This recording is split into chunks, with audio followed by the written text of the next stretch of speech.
Hey guys, Marco here and welcome to today's video where I want to help you with Google Shopping again. And today we're talking about some really expensive mistakes that I see a lot of people make when it comes to Google Shopping.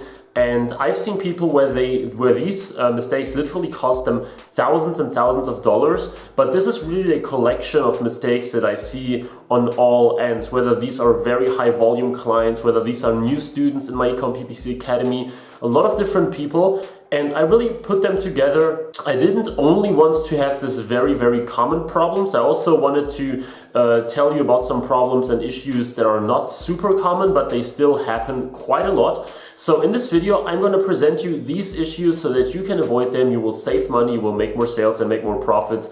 And this will be very important for your own e-commerce business. So let me know in the comments quickly what your biggest issue with Google Shopping is so that I know. And with this being said, let's jump right to the video and get started. So the first issue that I see a lot is not checking on any of your devices. Now, what do I mean with this? Well, if you go to your Google Shopping campaign or basically any Google ad campaign, you will see on the left-hand side a tab called Devices. And in there, you will see how many conversions your desktop and mobile and tablet devices brought you. So whether all your conversions come from desktop or mobile, you will find it in there. And many people actually don't have a look at that.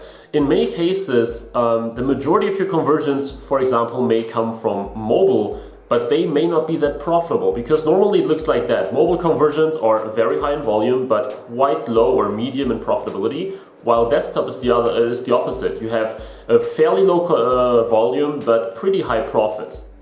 And now, of course, it depends on your individual case.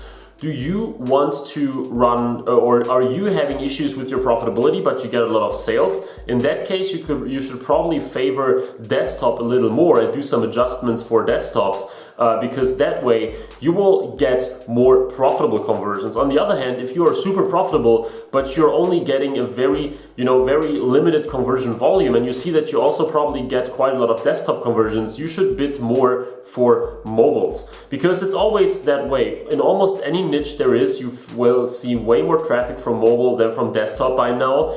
And in most cases, though, the desktop conversion rate is like 2, 3, 4, 5 times higher. And of course, with such a high conversion rate, it's almost inevitable that you also have way lower CPAs and cheaper conversions, basically. So check this out, have a look at your devices and see that you can really find a healthy ratio between mobile, desktop, tablet, while still being profitable with them. The second point is that many people just don't pay any attention to their search terms. And I've mentioned this several times on this channel already, but I still see people that only throw their feet onto Google and they get started and they wonder why their costs are high or why they shop for all kind of useless queries, while they should really sit down on a regular basis, like in the beginning, once per day, and you should really filter out everything that comes into Google that is not relevant for your business. So you may find all kind of search queries like reviews or Amazon or eBay or things like that that always show up on Google Shopping, or people are always looking for something plus Amazon or eBay, and most of the time these queries are not relevant for your business because those people kind of made up their minds already. And you will notice that very rarely do you really get conversions from someone looking for example, your product plus Amazon. So do a search term analysis on a very regular basis so that you can filter out many of these items from the beginning, because I've seen accounts where they got like thousands of search queries related to things like Walmart, Amazon, eBay, Target, etc. And they got like one conversion from it or something. Avoid that by checking your search term report on a daily basis. I know I've mentioned it several times on this channel, but it's super important. There is a lot of stuff when it comes to what to really exclude, like what are the numbers when you should really exclude a keyword, and what is it really that you should look for. And these are things that I also discussed in my training, eCom PPC Academy, where I made like a full hour keyword research video. But for now, what is very important is that you only check it, or that you first check what's coming in and the things that you can filter out immediately. So everything that's related to competitors, everything that's related to free or review or testimonials or test or something, these are all nice search terms that you can exclude right away without needing a lot of data.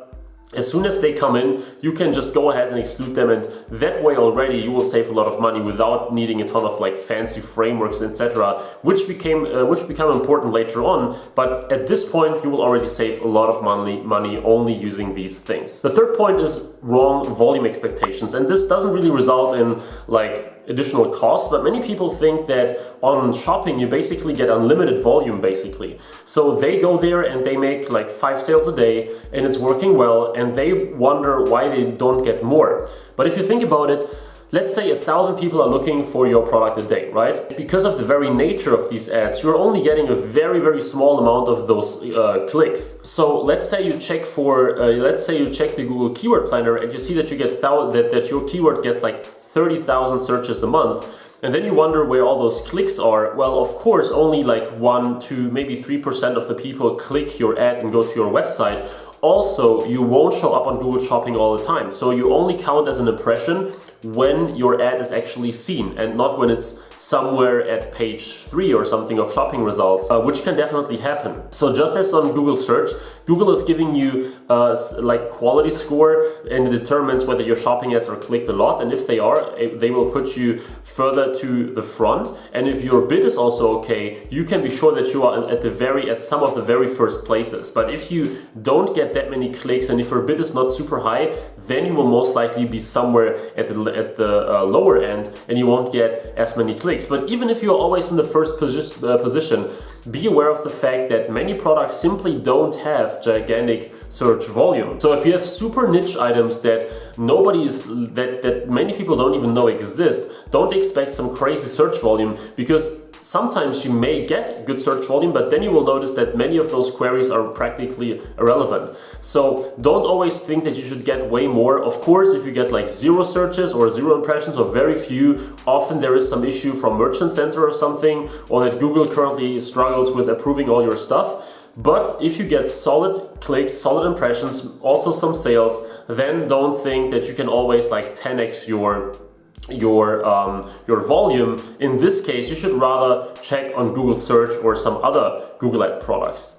And this already brings me to my fourth point, which is not directly linked to Google Shopping only, but one of the biggest problems and issues I see where people leave a ton of money on the table is when they only look at shopping. I get it, shopping is kind of easy compared to other Google Ads channels, and everyone is talking about shopping. But if you don't use Google Search and you don't use YouTube, then you are definitely leaving money on the table. And Google Search is so powerful because you can define your own keywords, you can send people to other landing pages other than your product page, which means you can send them to category pages, etc. And if you do that, you will see that you can get way more volume. Sometimes it may be even more profitable than shopping, and also those search campaigns are usually more long term. So as I mentioned several times on this channel, I have search campaigns running for over half a year and they still bring in sales and profitable sales, while shopping campaign, depending on how much or how quickly new competitors come in, they can really go down at some point and then eventually they go up. But search ads tend to be way more consistent, and if you don't try them out, you definitely should, because they can be extremely powerful, just as YouTube. If you have the time or the money to create like a YouTube video ad, link it to a cool product, and then you will see that you can be able to get very, very cheap clicks from that. It's definitely something that you should try out. The fifth issue is that many people just don't check competitors. So they throw their product on Google Shopping and they think that it will just work, right? They just think like, okay, it will work, I will get the sales because people are looking for it.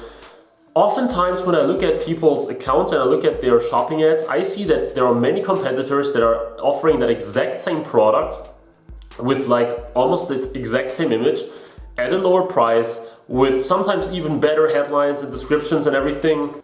So don't wonder if you don't get crazy results, even though you might get clicks, because think about it, when people use Google Shopping, they have like 10 different products on there and they might just open 5 different tabs and look at all those products because there may be some differences, but then they realize, okay, you are the most expensive option, you are not even the most reliable or professional option compared to maybe some other online stores, and there may be some other disadvantages for you. So even though you might get clicks, chances are that people are simply checking 5 other sources at the same time, and then they decide for someone else, while you of course still have to pay for it.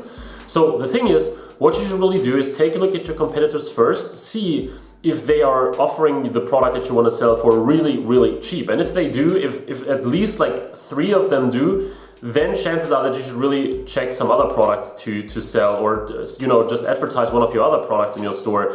Because if this is the case, it would be very hard. So a pretty good product for Google Shopping usually is something that doesn't share the exact same characteristics with 50 other products on Google Shopping, right? So if you sell electronic related stuff where you have all the same features as all the others because it's a specific model or so, then this is relatively hard. So products on Google Shopping that normally do quite well are those where there is some room for personal taste, there is some room for variations, where you might offer something and 10 others might offer something very similar, but not necessarily the exact same thing with the same image and everything else is the same, right? Now, even with those things, you can get some very, very healthy profits, and I had more than enough cases where we're selling like electronic gadgets and kitchen stuff and all these things where the product was exactly the same as others, but it's clearly more difficult if you do it that way. So it can definitely work, but it's more difficult if you have the exact same product with everything the same, including the image, which is very important. So keep an eye on that. If you're starting out, if you don't really know what you're doing yet, then focus on these things where you have a different variation of a product, because then it comes down to an element of taste. And if they simply like yours better, your image, your whatever, then you have this chance, even though your competitor might be like Walmart or some of these very, very big names. The 6th thing is that you should really pay attention to average order value in order to be able to spend more, to have higher bids, and to actually make more profits from Google Shopping. Because many people, they're just not profitable with shopping because they run on very, very tight margins, depending on your product, of course. But the thing is that because you are a dropshipper, you don't usually have that high of a customer lifetime value. So you should focus everything on this first sale in this case. And the only real way to get your margins way, way up, because I can see that with Google Shopping, you cannot just charge 3 times the amount that others do. The only thing to really get this up is to focus on your AOV and your backend for the first sale. So on your upsells basically. So you go ahead, someone buys something and you tell them, hey, when you want to buy a second product for like 30% off, or you give them this option on the product page already. And then you ask them, do you want that second product too? Do you probably want that extended warranty for 30 bucks or something? And by doing so, you really make sure that you get more more dollars for that one sale, which means you have more profits, which means you can bid more in order to be profitable on that sale. And it changes everything and it makes it all worth to you. And this is something, don't worry guys, you don't have to do this from day one, right? So you don't have to create all this whole thing from day one. You don't have to create individual landing pages for all 20 or 30 products that you might be testing at once. Only do that when you're actually making sales with a product, because then you know, okay, this product works. Now you really need to get that margin up so that you can spend more and that you can really squeeze as much out of it as possible. Because if it's a winner, then you shouldn't just let it, sell it as this one product. You should really aim to make more out of it, because this is really how you can then take your whole shopping game to the next level. Because your other competitors also only have that certain margin that they cannot go beyond, right? So there are some businesses that just don't care about it, but many of them, they may bid $1.30, but everything above that isn't worthwhile to them. But if you, because you have a great backend and upsells and everything, you can bid like 180, you will see that at some point there is a level where you don't have that much competition and you can still get some very, very profitable sales. Alright, so these were 6 tips on how to make more out of your Google Shopping campaigns, how to reduce your waste, how to make more profits, make more sales, etc. I hope that they were helpful for you. As I said in the beginning, let me know whether one of these issues was actually your main problem or one of your main problems, and also let me know what your main problem is if it wasn't in here. And as always, guys, if you want to learn more about Google Shopping and Google Ads in general, make sure that you check my training, the eCom PPC Academy, which will have a full relaunch in the end of January, so in roughly 10 days. I'm reshooting the whole course, every single video, and we talk a lot about keyword research, shopping, strategic stuff, how to make sales, how to actually get on shopping, making your first sale, make your 1,000th sale, whatever it is. And if you want to check that out and get it before we increase the price for the new 3.0 version, make sure to check the link in the description. But of course, also if you enjoyed that video, please leave a like and please subscribe for more Google Shopping and e-commerce stuff. We will talk about Google Ads a lot on this channel, so if this is something that interests you, make sure to subscribe to not leave any value on the table, of course, even if you don't buy the training. So thanks for watching, guys, really appreciate it, and I hope now that I will see you in the next video again. Bye bye.